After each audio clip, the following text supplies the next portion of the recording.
ઉત્તરાખંડની જેમ ગુજરાતમાં પણ યુનિફોર્મ સિવિલ કોડ લાગુ કરવા માટે આજે મુખ્યમંત્રી શ્રી દ્વારા એક કમિટીની રચના કરવામાં આવી છે। ત્યારે ગુજરાતમાં 15% આદિવાસી સમાજ વસે છે। 1,45,00,000 જેટલી અહીંની વસ્તી આદિવાસી સમાજની છે। છતાં આ કમિટીમાં એક પણ સભ્ય, એક પણ પ્રતિનિધિ આદિવાસીનો સમાવેશ કરવામાં નથી આવ્યો, જે બતાવે છે કે આ સરકાર આદિવાસી વિરોધીની પોતાની છબી ધરાવે છે। સાથે સાથે યુનિફોર્મ સિવિલ કોડ લાગુ થવાથી જે આદિવાસીઓના આદિ અનાદિ કાળથી જે પરંપરાઓ, જે રીત રિવાજો, જે રૂઢિઓ ચાલી આવે છે, જે છીનવાઈ જશે। આજે પણ અમારા સમાજમાં કોઈ પણ દીકરા દીકરી પુખ્ત વયના ભાગી જાય છે, સમાજનો પંચ બેહીને એને માન્યતા મળે છે। કોઈ વિધવા કે વિધુરને પુનઃ લગ્નની માન્યતા મળે છે, બહુપત્નીત્વને માન્યતા મળે છે, કોઈનો મન મેળાપ નથી થતો એને છૂટાછેડાની પણ માન્યતા મળે છે, કોઈને દીકરી છે એના ઘર જમાઈ કરીને એને ઉત્તરાધિકારી નક્કી કરવાની પણ માન્યતા અમારા સમાજમાં મળે છે। ત્યારે આ યુસીસી લાગુ થવાથી આ સમગ્ર બાબતો નષ્ટ થઈ જશે।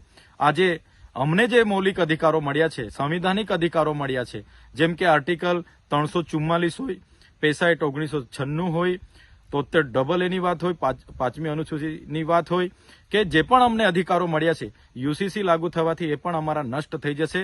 જળ જંગલ જમીન પરના અમારા અધિકારો, ખનિજો પરના અધિકારો, વન અધિકાર અધિનિયમ 2006ના અધિકારો પણ આ યુસીસી લાગુ થવાથી અમારા નષ્ટ થઈ જવાના છે। ત્યારે અમે ગુજરાત સરકારને કહેવા માંગીએ છીએ, યુસીસીમાંથી આદિવાસી સમાજને બાદ રાખવામાં આવે એવી અમારી સ્પષ્ટ માંગણી છે।